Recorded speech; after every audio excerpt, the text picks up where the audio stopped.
Yo quiero dinero. Yo quiero dinero. Salut tout le monde, aujourd'hui je vous retrouve pour une story time drama, encore une fois, et c'est une story time vraiment triste, qui me tient vraiment à cœur, genre vraiment, de ma chaîne. Je réfléchissais si je dois le dire ou pas, parce que vous savez que il y a certaines personnes qui regardent mes vidéos que j'aimerais pas qui regardent mes vidéos, tu vois. C'est le genre de personnes qu'il faut, entre mes ennemis qui regardent mes vidéos, entre les gens qui regardent mes vidéos, après c'est des gros traits qui vont aller dire à ma famille, vous voyez, ce genre de choses, enfin, franchement, voilà. C'est pour ça vraiment j'ai hésité vraiment à faire sérieux. Il y a certaines vidéos que j'aimerais tellement faire, mais j'hésite de le faire, tu vois. Mais cette vidéo vraiment ça me tient à cœur, mais après je me suis dit peut-être que c'est comme une thérapie en fait. Le fait de vous en parler, le fait de vous expliquer, le fait de vous dire, je pense que ça va me faire du bien. Je vais me sentir mieux. Je pense, après cette vidéo. D'accord. Donc en fait, c'est une histoire. C'est une histoire en fait pas récente, en fait. Ça date de 2014 par là, 2014-2015, par là, en tout par là. Donc il faut savoir que moi, du côté de ma mère, je suis fille unique, d'accord. Elle a que moi comme enfant. Mais par contre, du côté de mon père, j'ai des demi-frères et j'ai une demi-sœur, ok. Donc vraiment, quand je suis arrivée en France, vous savez, pour les blédards, c'est pas facile déjà avec les professeurs qui parlent en français rapide, on va dire, tu vois. C'était pas facile pour moi au début parce que les profs parlaient vite, tout ça, tout ça, tout ça. Et il faut savoir que j'ai un frère que je pense pas qu'on va l'appeler frère. Faut lui donner un nom parce que de base il s'appelle, mais lui on va lui donner le nom de Judas, tu vois. Judas, donc il y a Judas qui est mon demi-frère, tu vois, du sang, même père, il est tismé. Et je vais vous dire ses origines, il est de mon père congolais, de sa mère arabe, tu vois. De sa mère arabe, ok. Donc Judas, c'est mon demi-frère. Du coup, on ne s'était jamais vu. Quand je suis arrivée en France, on s'est vu. Au début, il me maltraitait, mais c'était psychologique. Au début, c'était psychologique, il me traitait de bête, d'idiot. Parfois, quand j'avais des devoirs à faire à la maison, je demandais de l'aide. Il m'insultait, il me disait t'es juste bête, t'es juste idiot. Dans la chambre, en fait, tu vois, ils m'ont fermé. Enfin, il se passait des trucs, tu vois ce que je veux dire. Et vous savez qu'en plus, Judas habite chez mon père. Et chez mon père, il y a ma belle-mère. C'est une antillaise, elle est encore pire. Elle, c'est vraiment Karaba la sorcière, tu vois. Donc, ma belle-mère qui est Karaba la sorcière et Judas, les deux vont se mettre ensemble contre moi, on va dire, tu vois. Et mon père n'était jamais là parce qu'il est médecin, donc il n'est jamais là en fait. Donc au début, voilà, j'étais dans sa chambre parce que j'avais pas de chambre, du coup je suis obligée d'être dans sa chambre en fait. Parce que l'autre chambre, il y avait la fille de ma belle, de Karaba la sorcière en fait. Donc j'étais là, il m'insultait, ça commençait par des insultes. Et après ça commençait par, il a commencé à prendre, vous voyez, des bouts de papier, à faire que ça soit genre, comment dire, à prendre des bouts de papier, à enrouler comme ça, et ça faisait des boules en fait, et il me lançait dessus, ah t'es bête, t'es qu'une idiote, t'es naïve, tout le temps il m'insultait, tu vois. Quand j'avais des questions à lui poser, quand je comprenais pas, il m'insultait, parce qu'au début, tu vois, c'est pas facile. En Afrique, la langue française, certes, c'est les Français qui m'ont colonisé, étant donné que je suis congolaise de Brazza, mais c'est pas les mêmes mots, tu vois, c'est pas les mêmes mots. Par exemple, moi, dans mon bled, cinglé, c'est un débardeur. Alors qu'ici, en cinglé, c'est une personne qui n'est pas normale, tu vois. C'est pas...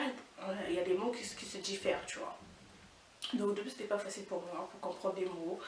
Du coup, il m'insultait, t'es juste bête, idiote. Enfin, il m'insultait, il me lançait des bouts de papier. Moi, j'étais là, je pleurais, enfin, dans la chambre. J'étais tout enfermée avec lui, il me faisait ça.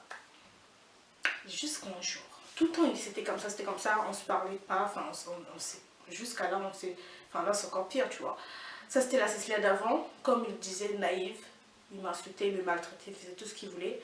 Mais c'est sûr que la Cécilia de maintenant, ça ne pourra plus jamais arriver. Ça, c'est sûr, tu vois. Je pense que c'est vraiment à cause de ça, de ces trucs, à cause d'un passé difficile, on va dire, que je pense que je suis devenue la fille que je suis, qui est devenue très forte, qui est devenue battante, qui est devenue, voilà, tu vois. Je me laisse vraiment plus faire, on va dire, tu vois. Je me laisse vraiment plus faire, je suis vraiment... Je pense que c'est à cause de ça en fait, tu vois. C'est à cause des gens comme ça, il m'a carrément modifié, on va dire, tu vois, clairement. Donc il y a un jour, eux deux, donc Judas et Karaba la sorcière, se sont mis d'accord pour faire un plan contre moi. Donc, je vais vous expliquer après le plan, c'était quoi. Ok. Putain. Je suis désolée, hein, il y a un peu d'émotion. C'est un peu particulier pour moi. C'est vraiment... Je remets encore... comme si je remuais le couteau dans la plaie, en fait. C'est un peu... Voilà. Mais bon, il faut bien que je m'exprime, on va dire. Donc, il y a un jour, j'étais dans la chambre et tout. Et là, il y a plein de gens qui arrivent, de la famille, plein de monde qui arrive, tu vois. Mes cousins, mes quoi, enfin plein de gens qui arrivent de partout. Je comprenais pas, je me dis mais c'est pas quoi, bah après je me suis dit, t'es semblé nous manger ici, enfin je sais pas ce qui se passait. Or qu'au fond là, tout ce monde qui arrivait, c'est à cause de moi qu'ils venaient, et moi je savais pas. Moi j'étais tranquille dans ma chambre et tout, et là, tout le monde vient, plein de gens arrivent, plein de gens arrivent, plein de gens arrivent, jusqu'à ce que j'entends Cécilia descend. J'ai dit ok. Bon, souvent quand on disait ça, descendez, c'est souvent pour venir saluer les gens qui viennent d'arriver. Donc je me suis dit c'est sûrement pour venir saluer des nouvelles personnes qui sont arrivées. Donc en fait, ce qui s'est passé, c'est que mon père, il a pris la nouvelle, donc le plan que Karaba la sorcière et Judas a fait contre moi. Lui, il a pris cette nouvelle, il a appelé le monde entier, parce que souvent ces familles africaines, c'est ce qui se passe. Quand tu fais un truc, mais c'est mort pour toi. Au lieu de parler entre eux, entre vous, la famille, que ton père il te parle et tout, il va appeler le monde entier, il va appeler toute l'Afrique, il va appeler tout le bled, c'est mort, il va appeler tout le monde. Et lui, c'est ce qu'il a fait, il a appelé tout le monde. Donc, tout le monde était là. C'était comme une réunion de famille. Et le pire, j'étais même pas au courant. Déjà, imaginez comment c'était dur pour moi psychologiquement. Donc j'arrive et tout, je descends, je vois. Il y a un cercle. Et là, il y a une chaise au milieu. Tout le monde est autour et il y a une chaise vide au milieu et tout le monde me regarde quand je descends les escaliers. Déjà j'avais la pression, je me dis il se passe quoi? Il se passe quoi? J'ai commencé à voir mon cœur commençait à battre. Genre je comprenais pas, vraiment j'étais pas prête. Genre Judas me fait des coups. J'ai pris sur moi, j'ai retenu, je me suis dit c'est mon frère. Mais là c'était le jackpot, c'était vraiment la séance sur le gâteau. Je ne peux pas faire pire en fait, tu vois. Donc j'arrive, je m'assois.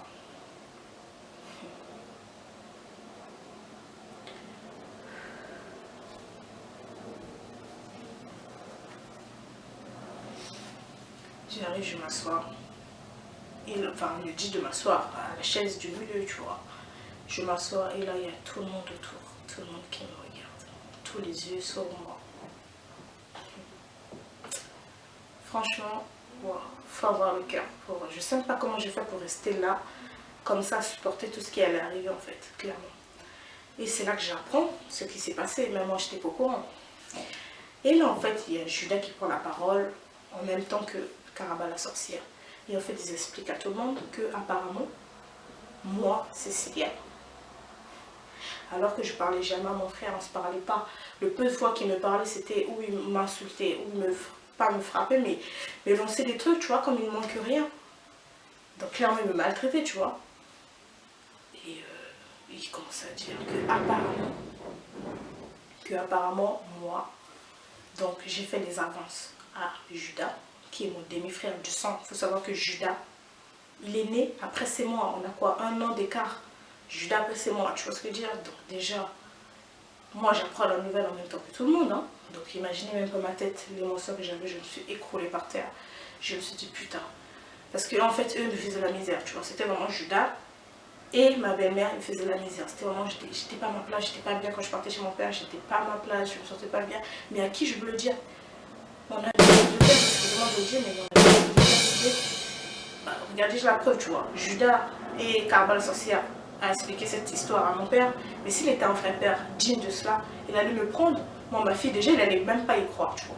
Mais il allait me prendre, m'expliquer à côté qu'est-ce qui s'est passé, me confronter avec Judas, qu'est-ce qui s'est passé, expliquer. Mais non, lui, au lieu de faire ça, qu'est-ce qu'il fait? Il prend le téléphone, il appelle tout le monde, toute la famille, il appelle tout le monde entier pour venir. Mais il est sérieux ou quoi?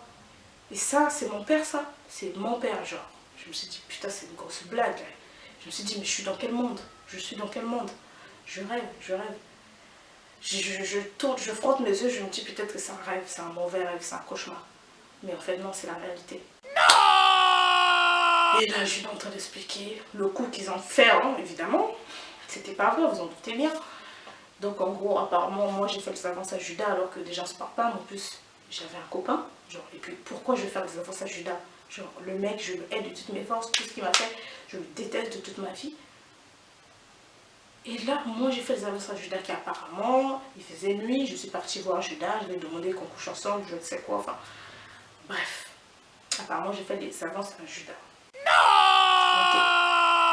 Il a imaginé tout le monde, et sous le coup, il y a des gens qui parlent là, il y a des gens qui parlent là, il y a des gens qui parlent là, et moi, j'étais au milieu, j'étais dans ma bulle. J'ai craqué, parce que moi, je suis une fille vraiment émotive. Mais pour ça, je pleure, genre. Tu me lances une feuille comme Judas le faisait, je pleure, tu vois. Je suis vraiment très émotive, tu vois ce que je veux dire. Mais là, c'était beaucoup de trop, genre c'était trop. J'étais déjà entourée autour de gens. Vous imaginez l'humiliation, la honte devant tout le monde, devant ma famille.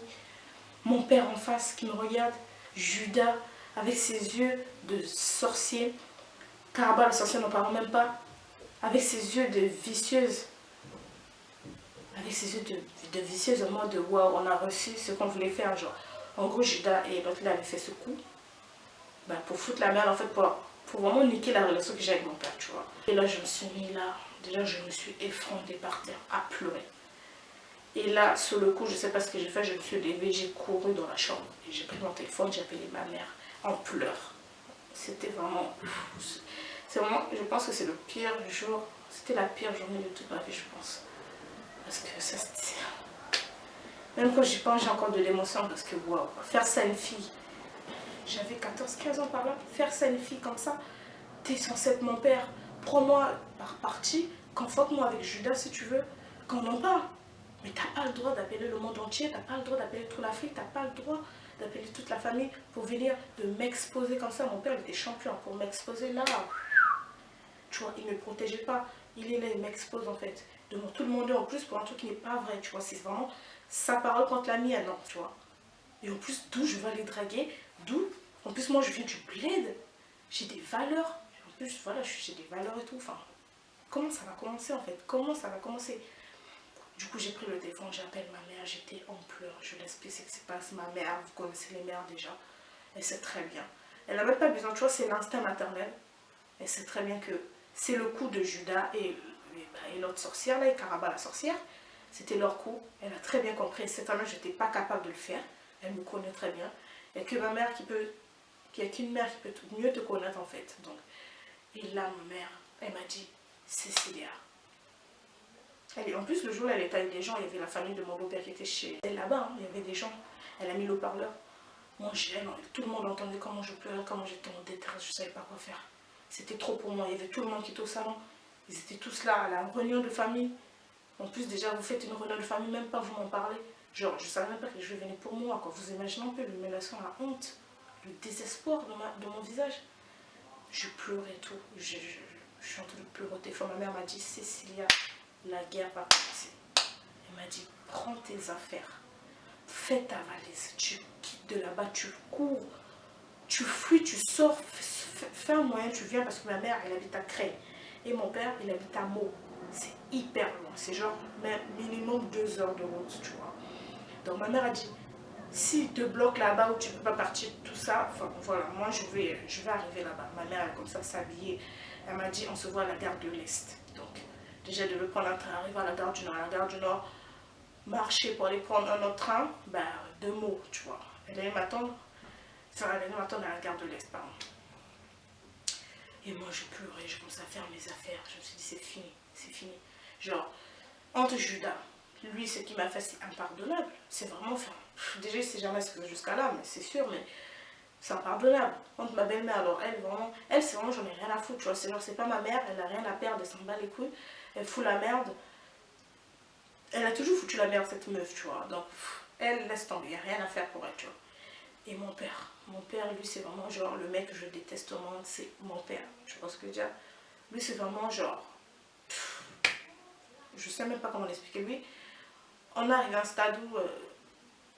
Je sais pas, tu vois. Je l'ai jamais aimé depuis mon enfance parce qu'il s'est passé des trucs. Il a toujours été bizarre envers moi. Enfin, il a. Bref, je vous en passe les détails. Donc, il y a ce mec qu'on va appeler mon père à côté. Et il y a Judas, lui, vraiment, lui, c'est un de mes frères vraiment méchant, très méchant, il est Judas. il n'a pas de cœur, il n'a pas de... Il te regarde comme ça dans les yeux, il va mentir. Il regarde, il est en train de mentir sur sa soeur. En plus, c'est mon demi-frère du sang, genre, il a mon nom. Genre, son nom de famille, c'est mon nom de famille. C'est même pas, on est même mère, on est même père. Pas de pitié.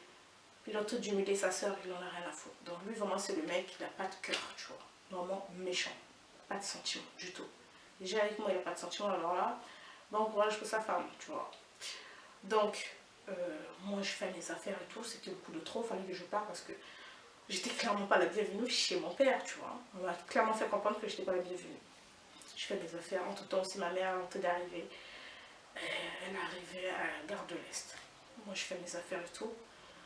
En tant que je fais mes affaires, en fait, entre temps que je faisais mes affaires et tout, mon père, en fait, il était sorti. Il avait fait un tour, je sais pas où il était parti, mais il était sorti, tu vois. Donc moi, je devais faire, j'avais peur, en fait, qu'on m'enferme, que je sorte pas, tu vois. Et au moment où je vais partir, genre, Caraba, la sorcière, me stoppe en mode, tu vas aller où? Je dis, alors toi, laisse-moi passer, genre, laisse-moi passer. Et comme ça, me perdre du temps pour que mon père revienne à la maison, tu vois. Parce que si mon père était revenu à la maison, et j'allais partir nulle part. Le pire, le truc, je comprends pas, c'est qu'ils m'aiment pas. Ils font le tout ils me nuisent. Ils font le tour pour me maltraiter, ils me maltraitent, ils m'aiment pas. Mais ils veulent pas que je rentre chez ma mère. C'est ça que je comprenais pas, genre. Je suis chez eux, ils me font des coups bas, des coups de traite. Mais dès que je pars chez ma mère, ils veulent pas que je parte chez ma mère. Mais frère, attendez, il y a un problème. Laissez-moi partir chez ma mère, laissez-moi partir chez une personne qui m'aime, tu vois. Mais eux, ils veulent pas que je parte chez ma mère, genre. Bizarre, mais bon, laisse tomber. Elle essaie de me parler en mode... tu vois, essayer de perdre du temps pour que mon père revienne à la maison. Et j'ai compris son jeu, j'ai dit, mais mec... Bref, j'ai dit, vas-y, laisse-moi passer. J'ai poussé là-bas et je suis partie. J'ai pris ma valise. J'étais dans tout le monde en train de courir à pied. Il n'y avait même pas le temps de prendre un bus. Je ne savais même pas où prendre un bus parce que mon père avait une voiture. Donc moi, quand j'arrivais chez lui en vacances, il venait toujours me prendre à la gare et j'arrivais. Et je sortais même pas en fait. J'avais même pas le droit de sortir. Bref, c'était vraiment, on me maltraitait là-bas, je ne vous dis même pas. C'est ce qui se passait là-bas. Bref. Et je commençais à courir. Je commençais à demander aux gens, excusez-moi, c'est où la gare? Je cours. Et là, j'arrive à la gare de l'Est, et à la gare de Meaux, je prends le train, direction gare de l'Est, et il y a ma mère qui m'attend là-bas, et c'est ma voisine. Donc ma voisine qui est sa pote, du coup, ils étaient venus à deux, parce que ma mère, en fait, elle est venue dire le panne, parce qu'elle s'est dit, plus si au cas où on me bloque là-bas, elle allait prendre le train pour venir à Meaux, pour venir chez mon père, parce que ça allait vraiment barder, elle allait grave se battre avec Caraba la sorcière, elle allait carrément se battre avec mon père, ça allait vraiment être la guerre, tu vois. Pour elle, mon père a déclaré la guerre, tu vois. Caraba la sorcière a déclaré la guerre, et Judas a déclaré la guerre. Donc, comme je me suis déjà avancée, ben, elle était à la gare du Nord, à la gare de l'Est, du coup elle s'est dit, elle m'attendait là-bas, tu vois. Et moi, je suis arrivée à la gare de l'Est. Et il se passe des choses, hein. Ah, il se passe des choses dans des familles. Hein. J'arrive, je vois ma mère. Elle me voit en pleurs, en détresse. Directement, elle me serre dans ses bras, on se fait un grand câlin. Genre, ce que j'ai ressenti, j'avais ressenti ça. On se fait un grand câlin. Tu sens que putain, je sens pas comment expliquer. Genre, j'étais en détresse, j'étais SOS, tu vois, le bouton de détresse, j'ai appuyé. Ça, c'était le bouton rouge. J'étais dépassée par les événements. Je me suis dit, vraiment, c'est pas un mauvais rêve ce qui m'arrive. Non, c'est pas un rêve, c'est une réalité. Donc, j'étais dépassée. Je lui ai fait un câlin. Et là, c'est qui appelle ma mère? Mon père. Donc mon père appelle ma mère. Et c'est là que le peu de lien, le peu de dignité qu'il pouvait avoir, ça s'est écroulé ce jour-là. Ma mère et mon père comme ça, à s'insulter les uns les autres. Entre mon père qui insulte ma mère qui l'insulte. Enfin, quand je dis s'insulter, c'est vraiment il s'insulte des bêtises, tu vois ce que je dis? Il s'insulte vraiment des bêtises, tu vois. Je vous épargne des détails, on va dire. Donc mon père insulte ma mère insulte mon père. Je crois que mon père l'a insulté parce que je me suis barrée ou je sais pas quoi. Bref, il n'était pas content que je me barre, mais il est malade le mec, quoi. Déjà que vous me maltraitez là-bas, toi t'appelles tout le monde entier. Et en plus, c'est un malade mon père, tu vois. Et en plus, le mec il est dégoûté que je parte, tu vois. Ils sont dégoûtés parce qu'ils n'ont plus personne à qui frapper, personne à qui... Mon père, vous savez pas le nombre de fois qu'il m'a frappé, hein, lui. Hein. Bref. À peine je sors, il me donne une gifle, à peine je sors, bref, laisse tomber. Donc, comme ça, c'était ma mère, mon père m'insulte, il m'a dit, voilà, plus jamais c'est fini. Ma mère a dit, je m'appelle plus jamais, enfin vraiment c'est terminé, c'était le coup de trop, tu vois. C'est fini, c'est fini. Donc du coup, je suis rentrée à la maison. Donc voilà ce qui s'est passé. On est rentré à la maison et ma mère, on a commencé à prier, à prier, à prier. Que Dieu puisse confondre les deux imbéciles là, Judas, enfin tous les trois en fait. Que Dieu puisse les confondre, que ce qu'ils m'ont fait, que ça se retourne contre eux un jour. Tout ça, bon, on a commencé à prier, on a commencé à prier avec ma mère, on a commencé à prier, on a mis nos genoux par terre. On a commencé à prier, prier, prier. Et on sait très bien que Dieu allait faire un jour, tu vois. Donc, comme ça, on a prié que Dieu puisse les confondre un jour, parce que ce qu'ils m'ont fait, ça se fait jamais. C'est vraiment, ils m'ont humilié, ils m'ont tout ce que tu veux, c'est impardonnable, tu vois. Pour moi, c'est impardonnable. Je ne pourrais jamais les pardonner. Dans tous les cas, ils sont jamais venus, ils n'ont jamais donné pardon. Donc, bref, du coup, on a prié. Je suis restée chez ma mère et tout, voilà. À l'heure où je vous parle, Dieu a bien fait son travail. Donc, Judas, donc déjà, Caraba l'associé, mon père, ils sont plus ensemble. Alléluia, mon rêve. Je suis vraiment contente. En plus, c'est à cause de moi, ils sont plus ensemble parce que c'était déjà tendu entre eux. Mais une fois, j'étais chez mon père. Récemment, en fait, j'étais chez mon père là. Et là, Judas, Caraba la sorcière est venue comme ça mal me parler. Et là, mon père n'était pas content qu'elle me parlait mal. Tu vois, on a ouvert les yeux parce que, en fait, non, je suis sûre que Caraba la sorcière, pour les gens qui croient, je suis sûre que Caraba la sorcière faisait des fétiches, des trucs bizarres à mon père, tu vois. Il n'était pas lui, en fait, pour faire des trucs comme ça. Là, maintenant, il s'est rendu compte, il a ouvert les yeux que Caraba la sorcière, c'est une grosse salope. Elle est vraiment là pour... Elle me déteste, tout ça. Du coup, elle me parlait mal. Et en plus, elle me parle mal, mais en plus de ça, elle dit à mon père, hein, elle dit à mon père de me blâmer, quoi. Mon père a dit, par contre, tu parles pas comme ça, ma fille. Tu parles pas comme ça, ma fille. Et c'est là que ça a pété ce jour-là. Et là, Caraba la sorcière a donné une baffe à mon père. Oh. Est-ce que vous vous rendez compte, putain? Caraba la sorcière a giflé mon père devant moi. Genre. Et en plus de ça, déjà que mon père, il est arrogant de ouf. En plus, tu le gifles devant sa fille, genre. Il a giflé Caraba. Caraba la sorcière lui a giflé 2 fois devant moi. En plus de ça, Caraba la sorcière était accompagnée de sa fille et de sa soeur. Sa soeur qui avait genre 1 an de plus que moi. Elle a sauté sur mon père, mais franchement, elle a sauté sur mon père. Vous voyez les Antillais, comment ils sont sauvages. Hein. Déjà, Antillais, Afrique, ensemble, c'est vraiment n'importe quoi. Elle a sauté sur mon père, elle a comme ça frappé mon père. Bref, Caraba la sorcière, déjà c'est elle qui frappe mon père, qui le gifle, tu vois. Mon père n'a pas riposté parce qu'elle savait que, comme c'est une sorcière, qu'est-ce qu'elle a fait? Elle a appelé la police, tu vois. Elle voulait que mon père sorte de la maison, qu'elle s'accapare la maison en fait. T'imagines un peu, après du coup la police est arrivée, imagine un peu s'ils avaient pris mon père. Moi j'ai resté toute seule là-bas, mais ils allaient me tuer. Caraba la sorcière, sa soeur là, puis sa fille, mais ils allaient me tuer, tu vois ce que je veux dire. Donc la police est venue, ils ont vérifié que mon père il est bien en règle, qu'il n'y a pas de problème, que c'est elle qui est vraiment complètement tarée, complètement barjot la meuf. Du coup, on a dit que c'est mort. Mon père ne bouge pas en fait. Du coup, c'est elle est partie ce soir-là. Donc alors je vous parle. Dieu a fait ses miracles. Hein. Dieu ne laisse jamais ses enfants. Donc Caraba la sorcière, bref, suite à cette histoire-là, évidemment ils sont plus ensemble. Mon père l'a quittée, elle était vénère parce qu'ils ont fait 13 ans ensemble.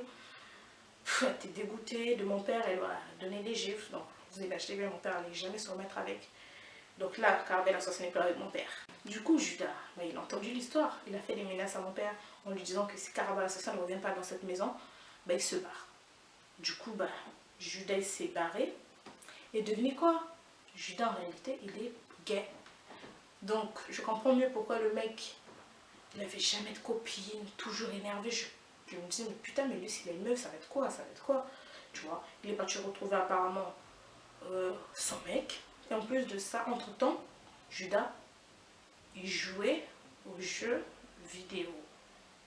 Et là, la banque a appelé mon père pour lui dire la somme de dingue qu'il doit payer parce que le gars était devenu addictif, tu vois, avant qu'il se barre. Hein.